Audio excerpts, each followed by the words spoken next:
আমার আল্লাহ ডাক দিয়ে বলে, ইবলিস দাঁড়াও। ইবলিস দাঁড়ায় গেছে। ইবলিস কয়, আল্লাহ কিসের জন্য আমাকে ডাকছে?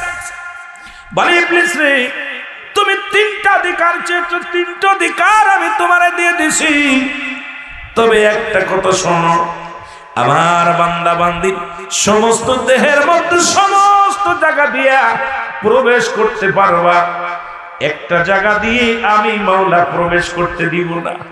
সেই জায়গাটা হলো আমার বান্দার গলা থেকে মাথা পর্যন্ত। এইটার ভিতরে আমি মাওলা তোমাকে প্রবেশ করার হুকুম দিব না। জোরে জোরে বলো মারহাবা। মাবুদ, সবই তো আমারে বললা, সবই তো আমারে দিলা, সব কিছু তুমি রাজি হয়ে গেলা। এখন আপনার কাছে আমি জানতে চাই, আপনার বান্দা বান্দি মাথাটা রেখে দিলেন, কারণটা কি, হাকিকতটা আমি জানতে চাই। আমার আল্লাহ বলে, বান্দার ও ইবলিস শোন, এই জমিনটা আমি বানাইলাম কোনের ফাকুন বইলা, এই জমিনটা আমি বানাইলাম রে, এই জমিনটা আমি যেমনি বানাইলাম, আমি বান্দার এমনি বানাই না। আসমান যেমনি বানাইছি আমি আল্লাহ, বান্দার এমনি বানাই নাই। পাহাড় যেমনি বানাইছি আমি বান্দার এমনি বানাই নাই। ও বান্দা শোন, পৃথিবীর মধ্যে জিন জাতিকে আমি যেমনি বানাইলাম এমনি আমি তোরে বানাই নাই। বান্দারে, পৃথিবীর মধ্যে আমার নিকটতম সব চাইতে প্রিয় হলো ফেরেশতা, তাদেরকে আমি যেমনি বানাইলাম এমনি তোরে বানাই নাই।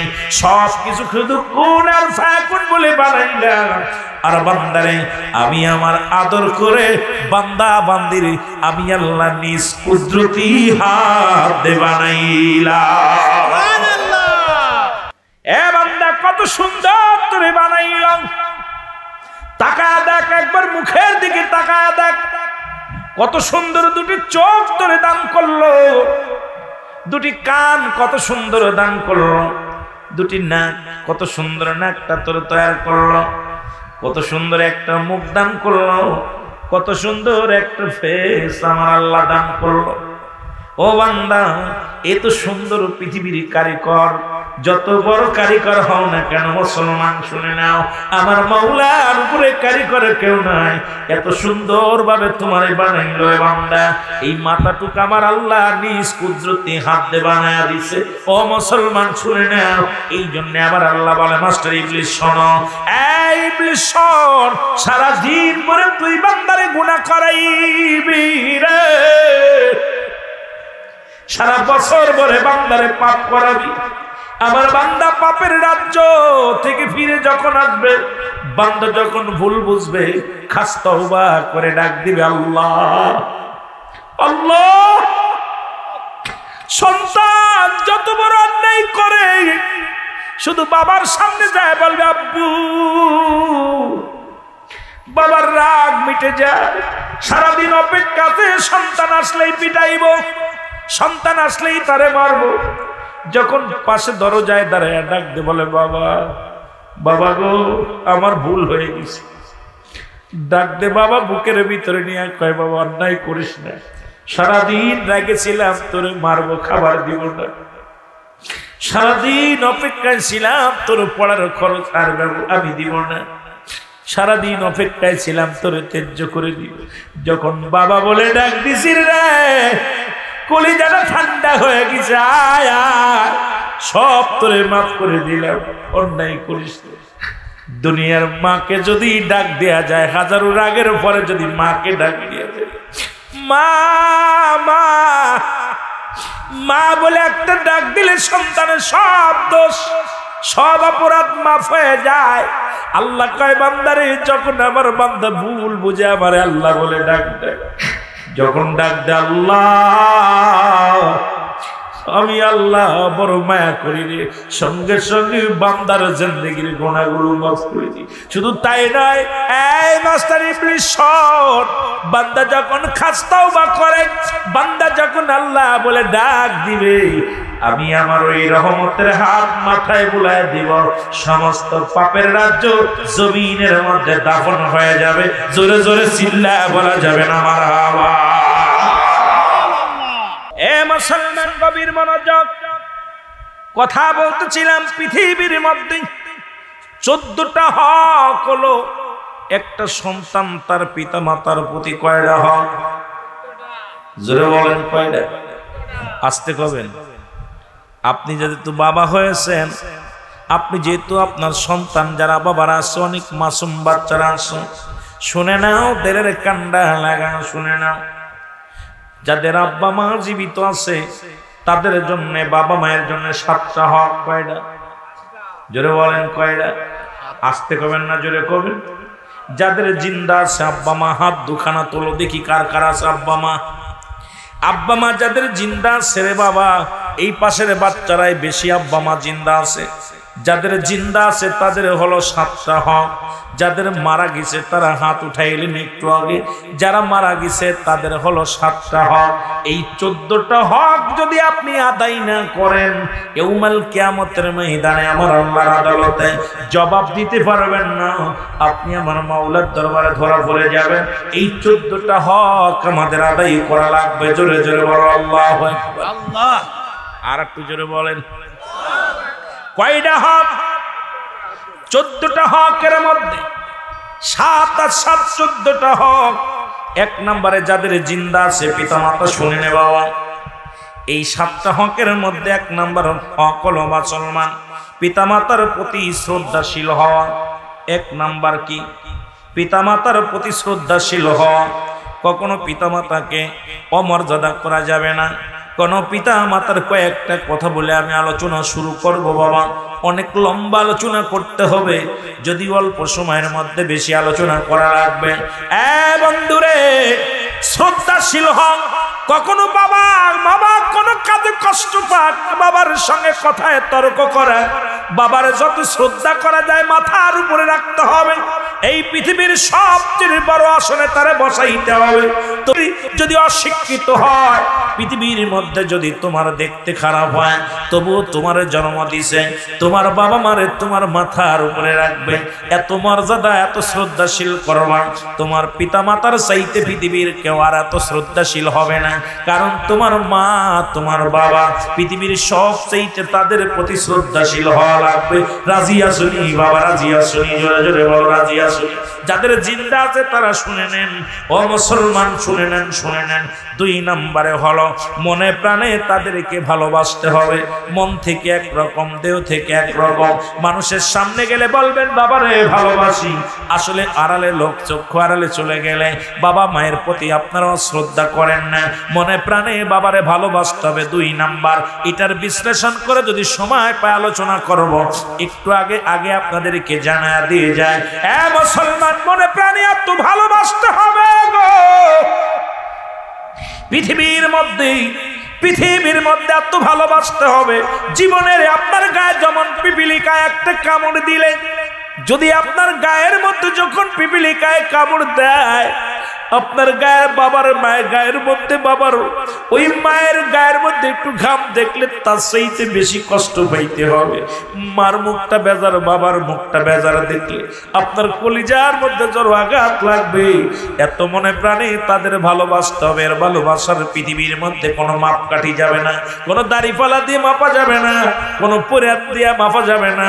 পিতা মাতারে এত ভালোবাসতে হবে যার সাথে কোনো তুলনা নাই। পৃথিবীর সন্তানের সঙ্গে তুলনা নাই, পৃথিবীর বিবির সঙ্গে কোনো তুলনা নাই।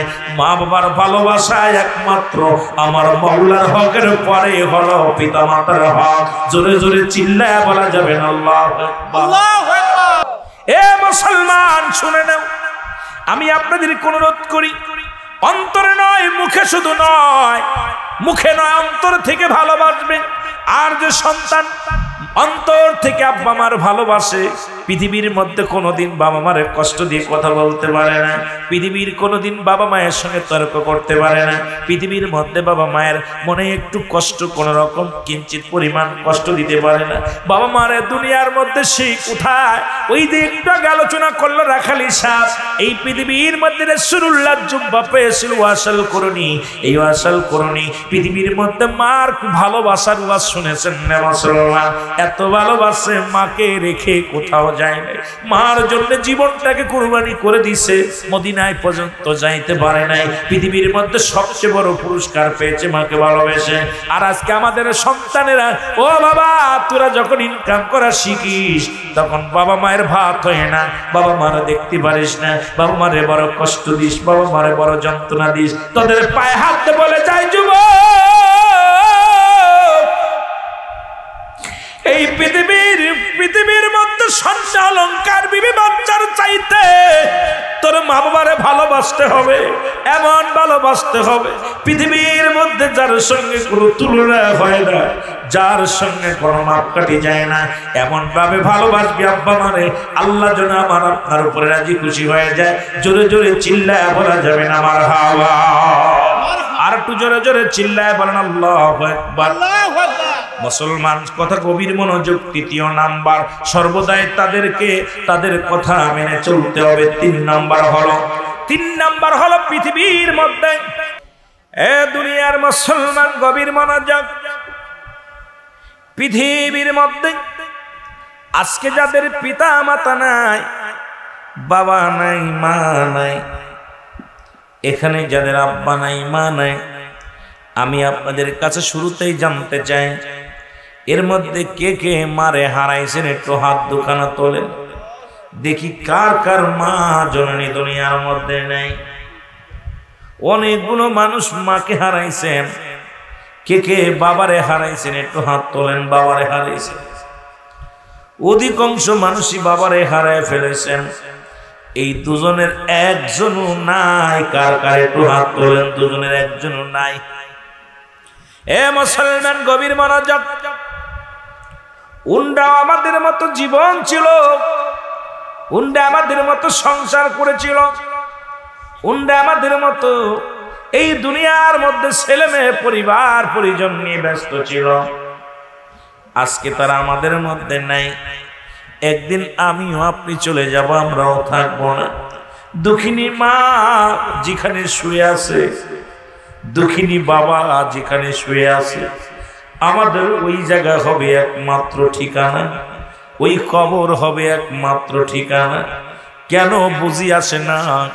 যারা মারে বিদায় করে দিলাম, বাবারে বিদায় করে দিলাম, যারা দাদা দাদি হারায় ফেললাম, এইরকম আমার কোন দিন ডাক এসে যাবে। 3.5 হাত একটা গর্ত হবে, কবর হবে।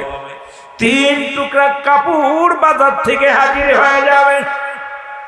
এ মুসলমান, হয়তো ধনী মানুষের জন্য একটু দামি কাপড়, গরিবদের জন্য একটু দুর্বল, তবু কিন্তু 3-3.5 হাত মাটির চাইতে একটু বেশি মাটি নেওয়া সম্ভব নয়। এটা হলো আপনার আমার জীবনের শেষ ঠিকানা। এই ঠিকানার সন্ধানে যিনি ঘোরে, যিনি এই ঠিকানার জন্য পাগল, তিনি হলো দুনিয়ার মধ্যে কামিয়াব ব্যক্তি। জোরে বলেন ঠিক কিনা? এ আমার বন্ধুগণ শুনে নেন, পিতা মাতার হক যারা আদায় করল, হক করলেন আল্লাহর হক। এ মুসলমান শুনে, 1 নম্বরে আল্লাহর হকটা আমরা আদায় করতে পারি না, আল্লাহর বিধান মানি না। আল্লাহ তাআলা যেদিন এই পৃথিবীটা সৃষ্টি করলেন, সারা পৃথিবীর সমস্ত মাখলুকাত যখন বানাইলেন, আল্লাহ বলেছিল, ও দুনিয়ার মাখলুকাত শোনো, আমি কি তোমাদের রব না? লাস্তু বিরাব্বিকুম, আমি কি তোমাদের রব? আমি কি তোমাদের সৃষ্টিকর্তা? আমি কি তোমাদের পালন কর্তা কিনা? সমস্ত মাখলুকাত এক বাক্যে স্বীকার করে নাই, নীরবতা ছিলেন। কিছু সময় নীরবতা ছিলেন। একবার বললেন, জবান খোলে নাই। 2 বার বললেন, জবান খোলে নাই। 3 বার যখন আমার রব বললেন, আমি কি তোমাদের রব কিনা? আমি কি তোমাদের পালন কর্তা কিনা? আমি কি তোমাদের সৃষ্টিকর্তা কিনা? সবাই বললেন, কালু বালা, আমরা স্বীকার করলাম আপনি আমাদের রব, আপনি আমাদের সৃষ্টিকর্তা, আপনি আমাদের আল্লাহ।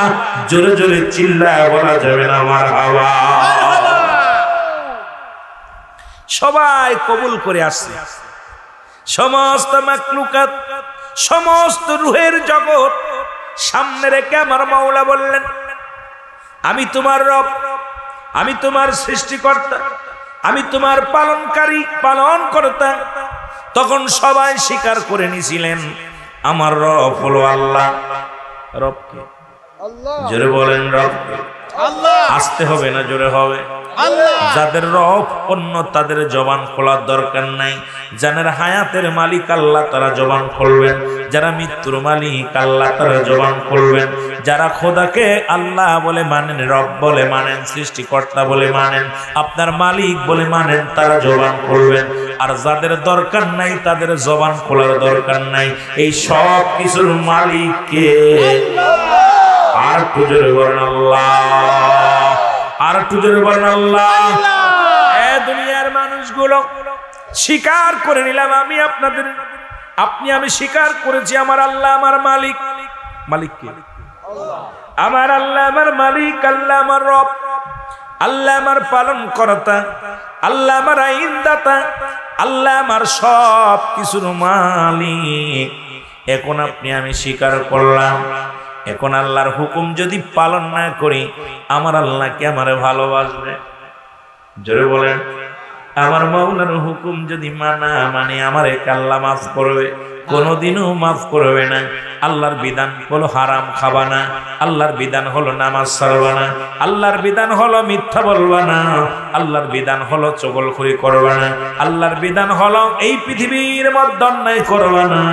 আর শয়তানের বিধান হলো নামাজ ছেড়ে দাও, শয়তানের বিধান হজ ছেড়ে দাও, শয়তানের বিধান হলো এই দুনিয়ার মধ্যে মিথ্যা বলো, শয়তানের বিধান হলো দুনিয়ার মধ্যে ফায়সা কাজ করো, শয়তানের বিধান হলো ও মুসলমান শোনো দাঁড়ায় প্রস্রাব করো, শয়তানের বিধান হলো হট্টগোল করো, শয়তানের বিধান হলো মাহফিলের ময়দান ছেড়ে গানের প্যান্ডেল বড়। এখন আপনারা শয়তানকে খুশি করবেন না, আমার আল্লাহরে খুশি করবেন। আরো আল্লাহরে যত ভালো কর্ম করবেন ততই আমার আল্লাহ রাজি হবে। যত ভালো কর্ম করবেন ততই আমার আল্লাহ রাজি হবে, খুশি হবে। আর যত অন্যায় করবেন শয়তান রাজি খুশি হয়ে যাবে। পৃথিবীর মধ্যে শয়তান চাইলেন, শয়তান চির শত্রু, মানুষের শত্রু। এখান থেকে উঠিয়ে যাচ্ছেন, এদের পিছু লাগছে শয়তান। মুসলমান শোনো, অনেকেই এসে বসছে 2-4 মিনিট বসা পর দেখি ভেগে ভেগে যায়। কারণ কপালে যাদের জান্নাত লেখা নাই তারা বসে থাকবে না। এই নিয়েতে লেখানে বসেন যে আল্লাহ এই মাহফিল শেষ করতে করতে যদি মালাকুল মউত এসে যায়, মৃত্যুবরণ হয়ে যায়, মরতে রাজি, তবু জান্নাতের বাগান ছাড়তে রাজি। জোরে বলেন রাজি না? না। বন্ধুগণ আমার, যে কথা বলতেছিলাম শুনলাম, তাহলে যে আল্লাহকে আমরা কবুল করেছি, আপনার এই যে মাঠে কাজ শুরু হয়ে গেছে, মাঠে কর্ম শুরু হয়ে গেছে, কৃষক ভাইরা কিষান যেটা জন কিনে আনেন বা কৃষক কিনে আমরা কিনে আছি, যেটা কামলা নি, কামলা বাংলা একবারে বলি কামলা। আমরা কি বলেন আপনাদের এলাকায় কি বলে? জন বলে বা কামলা বলে। এটা যদি কিনে আনা পর খাবার দেন, সব কিছু দেন, আপনার খেতে কাজ না করার হাজিরা দিবেন, কথা বলেন, আপনি হাজিরা দিবেন, ওরে রাখবেন, রাখবেন না। যদি একটু কুড়েমি করে, কাজে ফাঁকি দেয়, বলে বাবারে তোরে আর রাখার সম্ভব নয়, তুই বিদায়, শুধু একটু কুড়েমি করার কারণে যদি একটু গাফিলিতি করে, যদি একটু রেস্টে যায়, তারপরে বলেন এই জনটা বড় কুড়ে রাখা যাবে না, বিদায় করে দেন। তাহলে আমার আল্লাহ রব্বুল আলামিন আপনাকে কামলা কিনেছে, যে হলো আমার মাওলা, আমার আপনার রব, আপনার মালিক। তার সমস্ত হুকুম, তার সমস্ত দায়িত্ব পালন করার জন্য আপনাকে আমাকে দুনিয়ার মধ্যে পাঠাইল। এই পালন যদি না করি, হুকুম যদি আমরা পালন না করি, আমার আল্লাহ কি আপনাকে আপন করে রাখবে না, বিদায় করে দিবে? এ মুসলমান, গভীর মনোযোগ। আমি কথা বলতেছিলাম 3 নাম্বার হলো জীবিত অবস্থায় থাকতে সদা সর্বদাই তাদের কথা মেনে চলতে হবে। পিতামাতা যদি যে কোনো মুহূর্তে যে কোনো হুকুম দিবেন, সঙ্গে সঙ্গে সন্তান সেই বাবা মায়ের কথা মেনে চলতে হবে।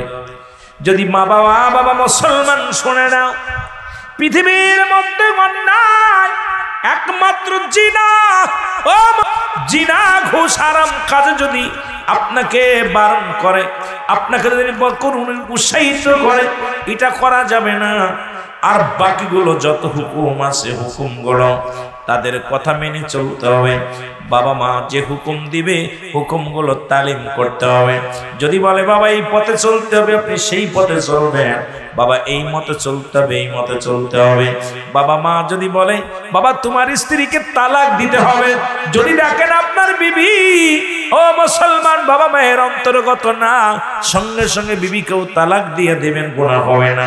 পৃথিবীর মা বাবা যদি ডাক দেয়, যদি পৃথিবীর মধ্যে ফরজ নামাজ ব্যতীত সুন্নাতে দাঁড়াইছেন, নফলে দাঁড়াইছেন, মা আপনাকে ডাক দিছে, বাবা আপনাকে ডাক দিছে, সঙ্গে সঙ্গে নামাজ ছেড়ে দিয়া বাবা মায়ের ডাকে সাড়া দিতে হবে রে মুসলমান। দ্বিতীয়বার যেন ডাকতে না হয়। ডাক দিছে রুহুল আমিন, দ্বিতীয়বার ডাক দিলে তোমার মার কষ্ট হবে, দ্বিতীয়বার ডাক দিলে তোমার বাবার কষ্ট হবে। সদা সর্বদাই পিতামাতার কথাগুলো মেনে চলতে হবে।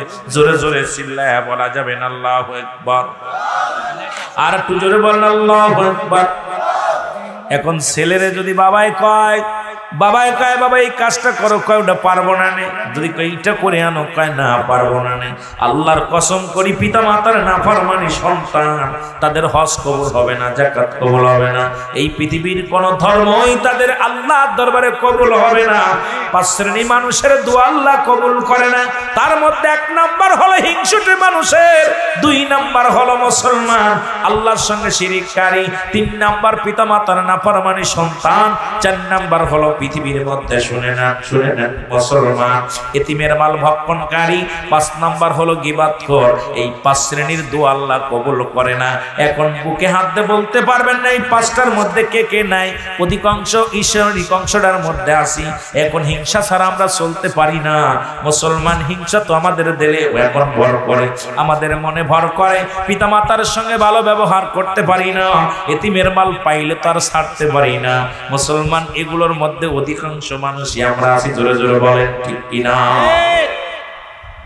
এ মুসলমান শুনে নাও, 4 নাম্বার হলো সর্বদাই তাদের খেদমত করা লাগবে। কি করা লাগবে? খেদমত করা লাগবে। এমন খেদমত, পিতা মাতার খেদমত করলে আল্লাহ তাআলা রাজি হয়ে যায়। পিতা মাতা যদি উ শব্দ করে আল্লাহ কষ্ট পেয়ে যায়। পৃথিবীর মধ্যে কোন সন্তান পিতামাতার মুখের দিকে তাকাইয়া চোখ আংড়া কথা বলবে, ইয়াউমাল কিয়ামতের ময়দানে আমার আল্লাহ ওই সন্তানের চোখ 2টি আগুনের সারাশি দিয়া তুলে নিবে। এই চক্ষু 2টা তুলে মুসলমান তোমার হাতে ধরিয়ে দিবে। এই পৃথিবীর মধ্যে সদা সর্বদাই মুসলমান তাদের খেদমত করতে হবে। এমন খেদমত, যে খেদমত লাগবে আপনার, তার চিন্তা করা লাগবে। আপনার বাবার কি প্রয়োজন, আপনার মায়ের কি প্রয়োজন। আপনার মা বাবা বুড়া হয়ে গেছে মুসলমান, এখন কি লাগবে আপনাকে আগে বুঝতে হবে। আপনি যখন মুসলমান আপনার বাবার মনের ভাব বুঝতে পারবেন, মায়ের মনের ভাব বুঝতে পারবেন, মা বাবা সন্তুষ্ট হয়ে যাবে। আর মা বাবা যখন হাত তুলবে, রব্বিরহামহুমা কামা রাব্বায়ানি সগীরা। এ মুসলমান শোনো, পৃথিবীর মধ্যে এই দোয়াটা তোমার জন্য করবে। রব্বানা জালামনা আনফুসানা ওয়া ইল্লাম তাগফির লানা ওয়া তারহামনা লানাকুনান্না মিনাল খাসিরিন। আল্লাহর দরবারে এটাও বলা লাগবে না, ডাকতে বলবে আল্লাহ আমার রুহুল আমিন, আমার মুমিন, আমার কলিমতি, আমার সলিমতি, আমার রহিম, আমার অবক, শুধু আল্লাহ বলে ডাক দিবে। হাত উঠাইতে দেরি, আল্লাহর দরবারে কবুল হতে দেরি নয়। এই জন্য সদা সর্বদাই তাদের খেদমত করা লাগবে। যদি শীতের দিনে গরম পানি দাও, বাবা মাঠ থেকে আসছে একটু ঠান্ডা পানি এনে দাও, বাবা ঘুমায় আসছে ঘেমে গেছে একটু বাতাস দাও। বাবা মা মুসলমান শুনে নাও, কি লাগবে এগুলো তুমি বাজারে যাচ্ছ এমন খেদমত করো। বাজারে যাচ্ছ, ডাকতে বলো আব্বু তোমার জন্য কি লাগবে। মাকে যদি বলো মা তোমার জন্য কি লাগবে, কিছু লাগবে না। বাবা কোনোদিন বলবে না আমার জন্য এটা এনো, মা কোনোদিন বলবে না আমার জন্য এটা এনো। শুধু একবার বলবেন, বলার সঙ্গে সঙ্গে মুসলমান আপনার বাবা মসজিদে যেয়ে বলবে, ও মুসল্লি তুমি কি জানো নি আমার কলিজার টুকরা সন্তান যখন বাজারে যায় আমার কাছে বলে বাবা কি আনবো, মা মানুষের কাছে বলবে মুসলমান শুনছুনি ও আমার ভাবি শুনছনি, আমার কলিজার টুকরা সন্তান বাজার থেকে জানে আমার হাতে আগে দেয়, আগে বৌমার হাতে দেয় না, কিন্তু আপনার বোর হাতে তো পৌঁছে যাবে, আপনার নাতির হাতে পৌঁছে যাবে। ওই জিনিসটা আপনার মার হাতে দেন, বাবারে খুশি করেন। বাবা মা খুশি হয়ে গেলে আমার আল্লাহ খুশি হয়ে যায়। জোরে জোরে চিল্লায় বলা যাবে না আমার আওয়াজ?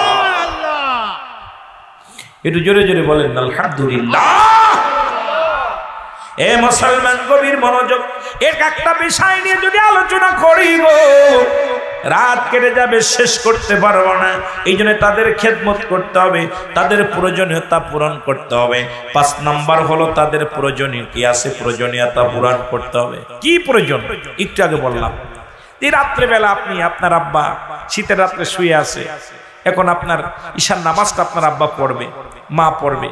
এখন প্রয়োজন কি? যায় নামাজের প্রয়োজন, অজুর পানির প্রয়োজন, ঠান্ডা পানি দৌড়াই যে একটু পানিটা গরম করে দিলেন। আপনার বিবির বললেন তাড়াতাড়ি যাও, আমার মা বাবা অজু করবে, একটু অজুর পানিটা বসাই দাও, টিবল ঠেসে একটু পানি নিয়ে দিলেন।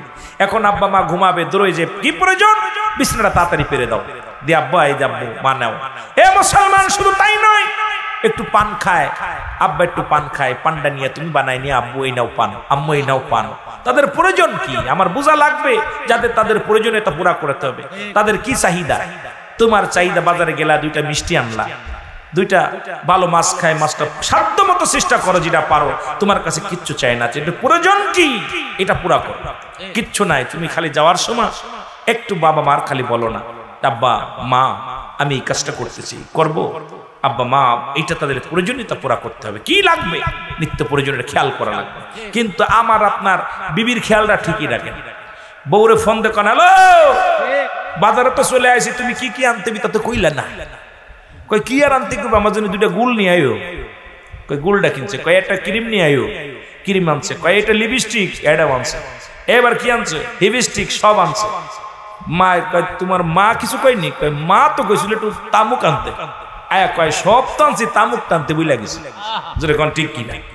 বড় সব কিনছে, ছেলের জন্য মিষ্টি আনতে ভুলে নাই, কিন্তু মার ওই 2 টাকা তামুক আনতে ভুলে গেছে। ঠিক কিনা বাবা? ঠিক কিনা? বাবাই বলছে ফোন দে, বাবারে আমি বুড়া মানুষ, খাইতে পারি না, আমার দাঁত নাই, আমার জন্য একটু নরম কিছু আনিস কিনা। আনছে গজা কিনা। কি আনছে? গোজা কিনে। বাপ দেহে চোখের পানি ছাড়ে, ছেলে তো ছোট ছোট দাঁত, কামড়াই খাতে পারবো, কিন্তু আমার তো দাঁত নাই, যদি সন্দেশ আনতে খাইতে পারতাম। আফসোস। এই জন্য আমার বাবারা, এই যে বুড়া হয়ে গেছেন, আপনি বাজারে গেছেন, একটা এইটারে বাঙ্গাইয়া একটু রস করে না বাড়াতে দিবেন। কত কিছু আছে বাবা, এটা পাউরুটি যেটা নরম জিনিস, বাবার দাঁত নাই, খাওয়ার চেষ্টা করবে। বাবা মার দিকে লক্ষ্য রাখবে। এটা আল্লাহ তাআলাকে খুশি হতে হলে, আল্লাহকে খুশি করতে হলে বাবা মারে খুশি করা দরকার। কারণ পিতা মাতার পায়ের নিচে জান্নাত। জোরে বলেন না সুবহানাল্লাহ। আর একটু জোরে বলেন আল্লাহু আকবার। বড় কষ্ট আজকে মাগুরা জেলায় অধিকাংশ সন্তান তার বাবা মার খেদমত করি না, অনেক কষ্টে আছে। আজকে দেখো অধিকাংশ প্রায়টা বাড়িতে দেখি সব জোটে আব্বা মার খাবার জোগাবার, আইরে কপাল পোড়া। বাবা মারে খাবার দিয়া কেউ আজ পর্যন্ত ফকির হয়েছে? এটা দেখান দিয়ে আপনার গ্রামে আসে না যে আব্বা মারে খাতি দেওয়া করা অভাবে আছে? অভাবে আছে? আব্বা মা দোয়া করে, খাবারটা যখন নিয়ে বসে আলহামদুলিল্লাহ, আল্লাহ আমার সন্তান খাওয়াইতেছে, আমার ছেলে খাওয়াইতেছে, বিটার বউ খাওয়াইতেছে, আল্লাহ আল্লাহ বলে ডাক দেন, রহমত এসে যায়, বরকত এসে যায়। এই মুরব্বীদের যাতে ফেলে দিছে বাবা মা, দেখবেন মৃত্যু ব্যক্তি অভিশাপ দিতে পারে, কিন্তু সে দোয়াও করতে পারে, অভিশাপও করতে পারে, কিন্তু সে নিজের কামাই নিজে করতে পারে না, অন্যের জন্য বড় দোয়া করতে পারে। এই জন্য পিতা মাতার খেদমত করতে চাই কি চাই না? জোরে বলেন চাই কি চাই না? এই তোকে আব্বা মা বাইসে আছে, হাত উঠেস নে তোরা, আব্বা মার বোর খেদমত কর, জান্নাত পাবি। বোর গুলাম, সবগুলো বোর গুলাম। বৌতি যা কয় বোর কথা মতো হবে, আয়া কয় কানের ভিতর হুইয়া কয় তোর মা এই কইছে, তোর বাপ কইছে, একটা থাপ্পড়ে দাঁত ভেঙে দেয়। আব্বা মার বিরুদ্ধে অভিযোগ। আবু হুরায়রা রাসূলের কাছে অভিযোগ, ইয়া রাসূলুল্লাহ আমার মা আমাকে মারছে। আমার নবী আবু হুরায়রা তোমার মা তোমাকে মারছে, তুমি তোমার মায়ের বিরুদ্ধে আমার কাছে নালিশ দাও। ইয়া রাসূলুল্লাহ আমি নালিশ দিতেছি না, অভিযোগ দিতেছি না। নবীজি একদম ক্ষিপ্ত হয়ে গেছে, তুমি কার বিরুদ্ধে নালিশ দাও? তোমার মায়ের বিরুদ্ধে। আর তখন আবু হুরায়রার মা কাফের, ঈমান আনে নাই, তখন অমুসলিম, ঈমান আনে নাই। আবু হুরায়রা ঈমান আনছে। ঈমান আনছে। আমার নবীজি বলতেছে কইছে ইয়া রাসূলুল্লাহ আমার মা আমাকে মারছে। নবীজি কয় আবু হুরায়রা তোমার মা তোমাকে মারছে সেটা আমার কাছে জানাও। আহা আজকে অনেকেই পিতামাতার বিরুদ্ধে কয় আমার আব্বা ভালো না, আব্বার চরিত্র ভালো না, মার চরিত্র ভালো না। সবচেয়ে বড় পাওয়া হলো পিতামাতা আমাকে দুনিয়ায় আসার জন্য দুজনের, এই যে দুজনের মিলনের মধ্যে আমাকে লালন পালন, আমাকে আনতে এই দুনিয়ায় আসার যে ওসিলা ছিল সবচেয়ে বড় পায়টা। অনেক অনেক বেঈমান মুনাফিক সন্তানেরা, অনেক আপনার অপদার্থ সন্তান, এরা কয় আব্বা মা কি দিছে আমারে, কি দিছে? এই বেয়াদব পিতামাতা দুনিয়া আসার জন্য যে ভূমিকাটা পালন করেছে এটা তোমার গায়ের চামড়া দিয়া যদি জুতা বানায় না তবু তাদের ঋণ শোধ হবে না, তার তবু ঋণ শোধ হবে না, কিচ্ছু দেওয়া লাগবে না। আমারে কি পড়ালেখা করাইছে, কি দিছো আমারে? অনেক সময় বড় হয়ে গেলে তুমি কি দিছো আব্বা, চুপ করে থাকে, কথা বলতে পারে না, মা কথা বলতে পারে না। অনেক ফ্যামিলিতে দেখি তুমি কি দিছো, শুধু তো জারবা দিছো, সম্পদ দিছ, বাড়ি দিছ, টাকা দিছ। আরে সন্তানেরা তোকে দুনিয়ার মধ্যে আনার জন্য বাবা মায়ের যে মুখ্য ভূমিকা ছিল এটা যদি সারা জিন্দেগি ভরে তোর পায়ের তোর গায়ের চামড়া দিয়া জুতা বানাই দিস তবু ঋণ শোধ হবে না। যদি বলেন ঠিক কিনা? কিন্তু আমরা না বুঝার কারণে অনেক সময় পিতামাতাকে বলে ফেলেই কথা। আর যখনই আব্বা মা কষ্ট পায় তখনই আল্লাহর আরশ কেঁপে যায়, আমার আল্লাহ তাআলা কি হয়ে যায়, আরশ কেঁপে যায়। আমার মুসলমান বাবারা আমার বলতেছিলাম 5 নম্বর হলো সর্বদাই তাদের প্রয়োজনীয়তা পূরণ করা। 6 নম্বর হলো তাদের সব সময় সুখে শান্তিতে রাখার চেষ্টা করতে হবে। কি কাজ করলে আব্বা খুশি হয়, কি কাজ করলে মা খুশি হয়, এটা চেষ্টা করা লাগবে সব সময়। জানেন বুড়া মানুষ আর বুড়া মানুষ এক। আমার ছোট ছেলে মাঝে মাঝে যে বিরক্ত করে ওই রকম আমার বাবা যখন বুড়া হয়ে যাবে চিন্তা করবেন আমার বাবাও বুড়া হয়ে গেছে। রাসূল বলছে ছোট মানুষ আর বুড়া মানুষ এই দুটি মানুষের চরিত্র এক, মিল অদ্বিতীয় নাই। ও বিরক্ত করবে, বলবে খাবার ভালো হয় না, এইটা ভাতটা শক্ত হয়েছে খাওয়া যাবে না, তরকারি ভালো হয় না, লবণ হয় না, হট্টগোল করবে, মেনে নিতে হবে, উত্তর দেয়া যাবে না, তর্ক করা যাবে না, অন্যায় করবে, গালি দিবে, রাগ করবে। বাবা খবরদার খবরদার। রাসূল বলছে ছোট মানুষ, বুড়া মানুষ আর বুড়া মানুষের বুড়া হয়ে গেলে বুড়া হয়ে যায়। বুড়ো মানুষের ভিতরে যে চরিত্রগুলো ভর করে বুড়া হয়ে গেলে এই মানুষগুলোর ভিতরে ভুল হয়েছে যায়, ভুল এসে যায়। সে যখন তখন যে কোনো কথা বলতে পারে, যে কোনো মুহূর্তে যে কোনো ডিসিশন নিতে পারে। খবরদার রাগ করবা না, তোমার বাবা মারে তোমরা বুড়া বলবা না, বুড়ি বলবা না, কারণ তাদেরকে সর্বদাই তোমার বাচ্চা যখন বিরক্ত করে তাকে ঠান্ডা করার জন্য যেমন কোলে নাও, আদর করো, চুমা দাও, বাবা এটা খাবানি, ওটা কিনবানি, চলো অমুক জায়গা যায়। তোমার পিতামাতা যখন বুড়া হয়ে যাবে তাদের সঙ্গে তদ্রূপ এই ব্যবহারটা করবে যেন তারাও শান্ত হয়, তারা যেন উগ্রপন্থী না হয়। তাদের সঙ্গে ভালো ব্যবহার করবা, ভালো ব্যবহার করবা, তাদের সুখে শান্তিতে রাখার চেষ্টা করা লাগবে। জোরে জোরে চিল্লায় বলেন মারহাবা। নবীজি বলছে যখন সন্তানেরা শোন, তোদের পিতামাতা যখন বুড়া হয়ে যাবে, তোমাদের বাচ্চা ছেলে মেয়ে যেমন গুড়া ছেলে মেয়ে বিরক্ত করে, দেখেন একবার খাপ ভাঙ্গে, ভারী ফুড়ি ভাঙ্গে, তেল ফেলে দেয়, এরপরে যারে জেনে শুনে পায়খানা প্রস্রাব করে দেয়, বিরক্ত সহ্য করেন না? কথা কর না কেন? কথা কর না কেন?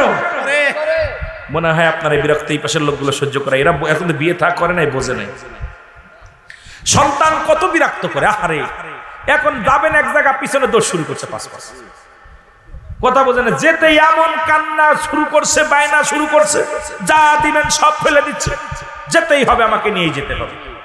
তদ্রূপ আপনার আব্বা যখন বুড়া হয়ে যাবে ঠিক একই ব্যবহার। ওই যে পিছনে ভাই নিয়ে আছে সন্তান, পাশে পাশে লেগে আছে, তুই আসতে পারে এই রকম। এই জন্য আপনাদের আমার নবীজির, আমার আল্লাহর বিধান, আল্লাহর কথা, এটা আমার কথা না আল্লাহর কথা।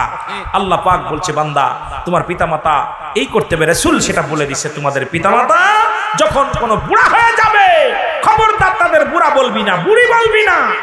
বুড়া বুড়ি বলে গালি দেওয়া কথা বলা যাবে, কখনো আপনার আব্বাকে বুড়া বলবেন না, মাকে বুড়ি বলবেন। অনেকে কয় বুড়িটা কি করবে, এই বুড়োটা কি করবে। ফেসবুক দেখলে দেখি অনেক সব পিতামাতার গায়ে হাত তুলেছে, কষ্ট। আজ কয়দিন একটা ফেসবুকে দেখি একটা ছেলে আব্বা বসে রয়েছে, তার মুখে দিলে যায় লাথি ঘুষি কিভাবে মারতেছে, চোখের পানি ধরে রাখতে পারে না। বৃদ্ধ আশ্রমে অনেক সন্তানের বাবা মা আইরে তুমি কি একবার চিন্তা করছো এই বয়স থাকবে না, এই যৌবন থাকবে না, এক সময় তুমিও শেষ। জুড়ে বলেন ঠিক কিনা? আমার ভাইরা, আমার বন্ধুরা, গভীর মনোযোগ। সুতরাং সব সময় তাদেরকে মুসলমান সুখে শান্তিতে রাখার চেষ্টা করতে হবে। 7 নাম্বার হলো মুসলমান নিয়মিত তাদের সঙ্গে সাক্ষাৎ করতে হবে। মুসলমান শুনে নেন, নিয়মিত তাদের সঙ্গে সাক্ষাৎ দেখা সাক্ষাৎ করা লাগবে। রাসূল বলছে তুমি চাকরি করো, বাড়ি এসে আগে বোর সঙ্গে দেখা করার আগে মার সঙ্গে দেখা করো, বাবার সঙ্গে দেখা করো। কারণ তুমি সাক্ষাৎ করো, যদি কথা বলতে না পারো ফোনে 1 মিনিট বল, আব্বা মা তুমি কেমন আছো, বুঝি এখন আব্বা আজকে হাজির আছে বলতে পারি না। 2-4 দিন যখনই চলে যায়, বাবা দেখি মারে ফোন দিয়ে কয় দাও ফোনটা, মাওলানা সাহেব কোথায় আছে?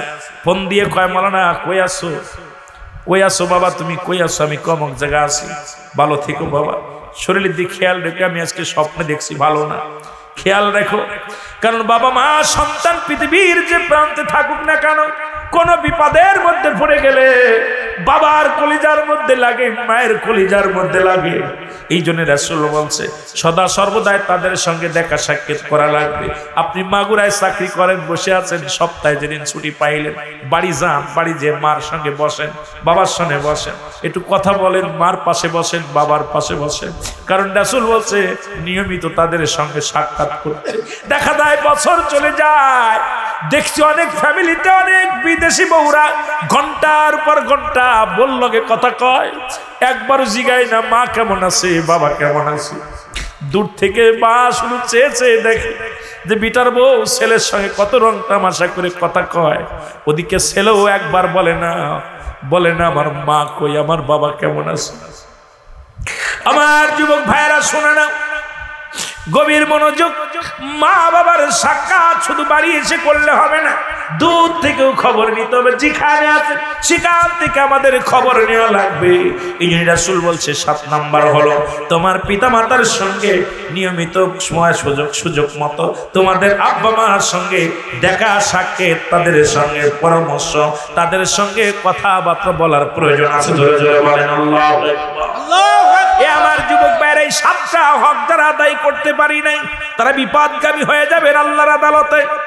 আর যাদের বেঁচে আছে তারা যেন আমরা আদায় করতে পারি। এ মুসলমান শুনে নাও, এ তো গেল 7টা হলো দুনিয়ার মধ্যে জীবিত থাকতে। আর ইন্তেকালের পরে যাদের আব্বা মা দুনিয়া থেকে বিদায় হয়ে গেছে, রাত হয়ে গেছে 12:30, যদিও আমি মাগুরা সন্তান বিলে আমি এখনো বসে আছি আপনাদেরকে নিয়ে, বাবা চলে যেতাম, শুধু সময় একটু দিয়ে যায়, কথাগুলো বলে যান, গল্প করে কথাগুলো আজকে জানায়া দিয়ে যায়।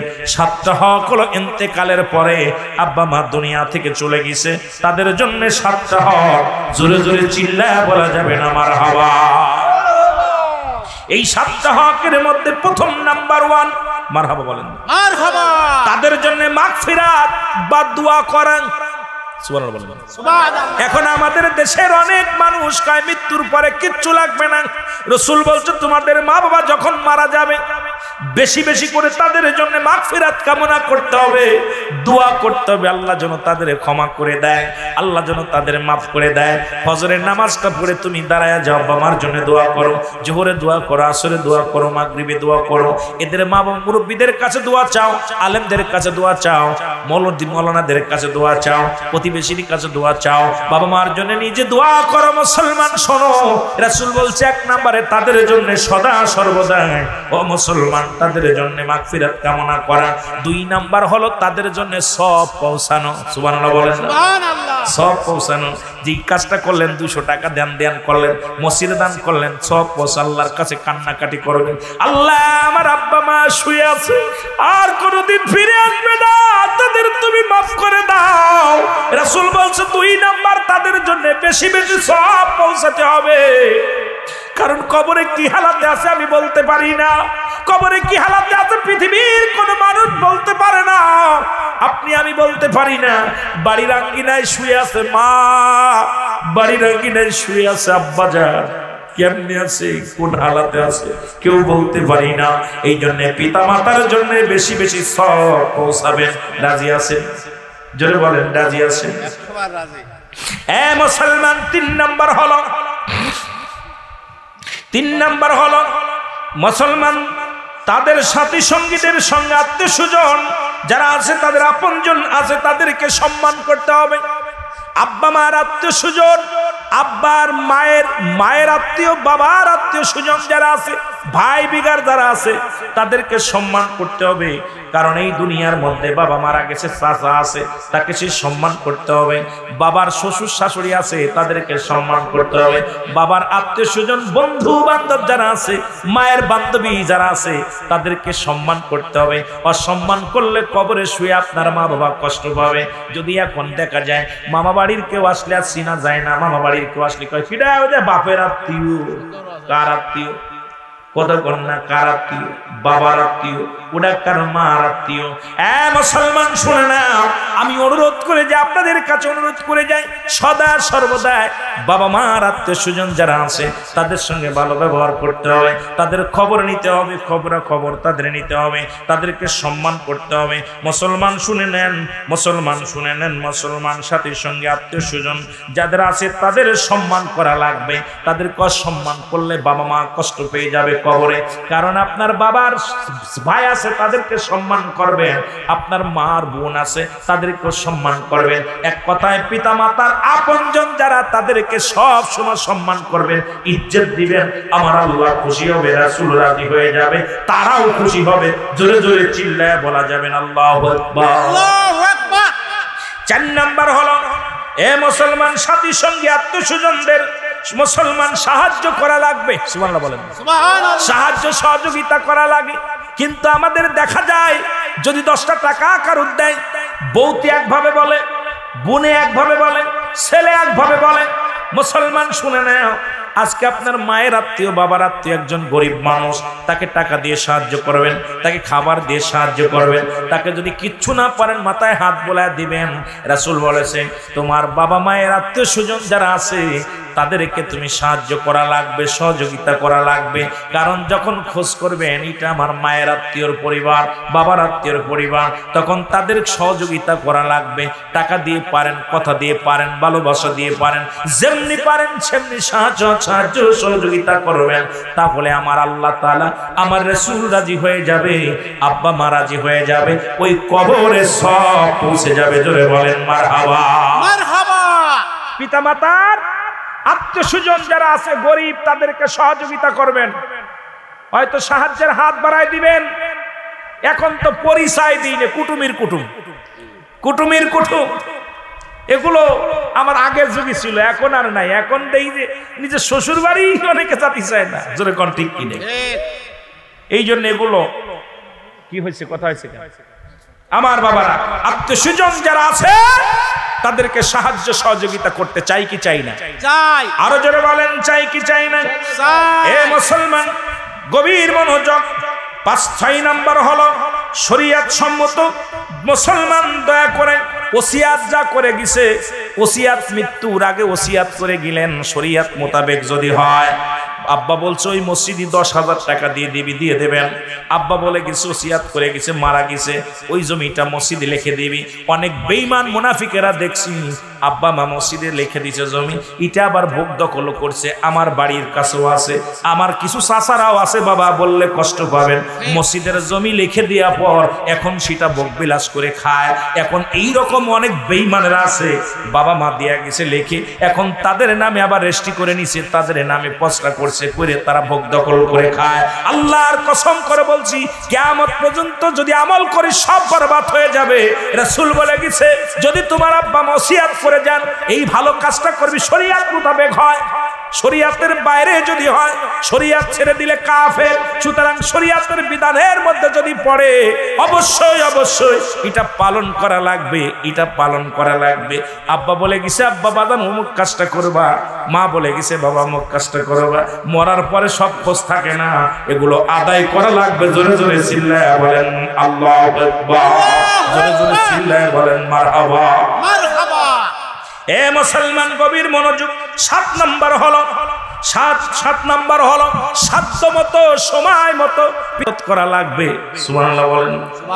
আব্বা মার কবর জিয়ারত করা লাগবে সাধ্য মতো সময় মতো। সময় পাইছেন হয়তো মাসে বছরে একবার চাকরি করেন, আগে বললাম বাবা বাড়ি আসছেন, আগে চলে যান নামাজটা পড়ে আব্বার কবরের পাশে মার কবরের পাশে চলে যান, আগে মা বাবার কবরের পাশে যান, তাদের জন্য দোয়া করেন রে মুসলমান, শুনে লন। কারণ তাদের জন্য জিয়ারত করো, জিয়ারত শব্দের অর্থ সাক্ষাৎ করা। আব্বা মার অনেক ছেলেরা দেখা যায়, মেয়েরা অনেক ছেলে গোরস্থানে কবরগুলো ভেঙে গেছে, কুকুর শিয়াল ওখান থেকে লাশ উঠায় নিয়ে যায়, কবরটা মাটি ভেঙে গেছে, একটু মাটি দেওয়ার মতো ছেলেরা নাই, অনেক 10টা ছেলে 5টা ছেলে মেয়ে থাকা বড়, আব্বা মার কবর ভেঙে গেলে খোঁজ নেওয়ার মতো মানুষ নাই। তার কারণ হলো ওই কবরে বছরকে বছরে যায় না, হয়তো বছরে একদিন আসে, কোথায় ঈদের দিনে কবর সাফ করে, ঠিক কিনা? কবর সাফ করে মুসলমান, শুনে নাও। সুতরাং সাধ্য মতো সময় মতো যখনই সময় পাও, তুমি সপ্তাহে একদিন সময় পেয়েছো, ছুটে যাও আব্বার কবর মার কবরের কাছে। বছরে একদিন ছুটি পেয়েছো, আগে দৌড়ে যাও মা বাবার কাছে, দৌড়ে যাও। 6 মাসে একদিন ছুটি পেয়েছো, আব্বা মার কবরের পাশে চলে যাও। আর যদি সময় পাও 5 ওয়াক্ত নামাজের পরেই আব্বা মার কবরের পাশে ছুটে যাও। যদি না পারো সপ্তাহে তুমি শুক্রবার জুম্মার নামাজটা পড়ে ফজরের নামাজটা পড়ে আব্বা মার কবর পাশে দাঁড়ায়া দাঁড়ায়া কিছু সময় চোখের পানি ছেড়ে দাও। আল্লাহ আল্লাহ বলে ডাক দাও। আমার আল্লাহ বড় দয়ালু, আল্লাহ বড় মায়াবান। মুসলমান শুনে নেন, এই জন্য পিতা মাতার খেদমতবিহীন এই দুনিয়ার মধ্যে, এই সমাজের মধ্যে এই এমন একটা যুগ এসে গেছে, এখন পিতা মাতার খেদমত করি না। দেখলাম কিছুদিন আগে চট্টগ্রামে, মুসলমান শুনে নেন, 18 মাস পরে বাবা মায়ের সন্ধ্যা, 18 বছর পরে সন্তানের কাছে ফিরে আসছে বাবা। গভীর রাত্রে বাবাকে লাশ করে 5 টুকরা করে কাটছে সম্পদের জন্য। সম্পদের জন্য চট্টগ্রামের জমিনে 18 বছর পরে হারানো বাবাকে ফিরে পাইয়া রাতের অন্ধকারে, আগে কয়েকদিন বলছে আব্বা জমিটা লিখে দাও, বাবার নামে জমি বেচতে পারে নাই, কারণ তোমার বাবার নামে জমি, বাবা তো মরে নাই, বাবা যেহেতু বেঁচে আছে, এখন বাবা না থাকলে বিক্রি করতে পারবে না। গভীর রাত্রে বিটার বউ আর ছেলে দুজন মিলিয়া বাবাকে জবাই করে বাস্তার ভিতরে নিয়া কচুরি ফানার ভিতরে ফেলে দিছে রে মুসলমান।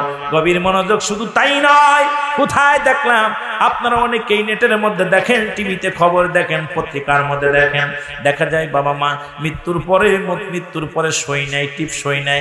সন্তানেরা আগে মৃত্যুর পরে কোন সন্তান টিপ সই দিয়ে আগে জমিগুলো লেখে নেয়। আইরে দুনিয়ার মানুষ, একবারও কি চিন্তা করার দরকার আছে কিনা? আমার আব্বা মাও দুনিয়ার মধ্যে কত মানুষ চলে গেল, বাবা গেল, দাদা গেল, মামা গেল, কেউ ফিরে আসে না। আমার কখন যেন ডাক এসে যায়, কখন যেন দুনিয়ার মায়া ছেড়ে চলে যায়। আল্লাহ যেন আমাদের সবাইকে আমল করার তৌফিক দান করে। সকল বলুন আমিন। আর একটু জোরে জোরে চিল্লায় বলা যাবে না আমিন? সবাই একটু নবীকে সালাম জানায়, ইয়া নবী সালাম।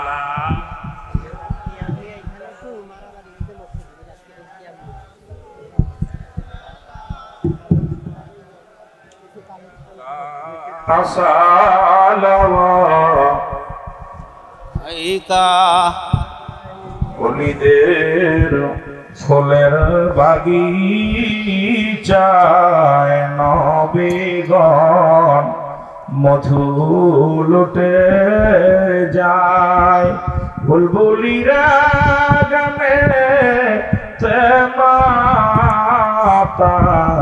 মাহফিলে ময়দান নবী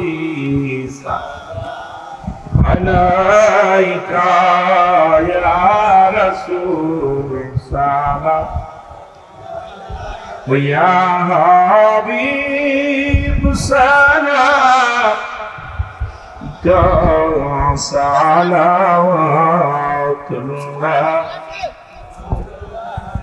কঠিন হাসরের ময়দান মানুষ হইবে সবাই পেরেশান, কাঁদিবে নবী দুজাহান মাফ কর উম্মাত গুনাহগার নবী সালাম রাসূল সালাম ইয়া হাবিব সালাম আলাইকা সালাম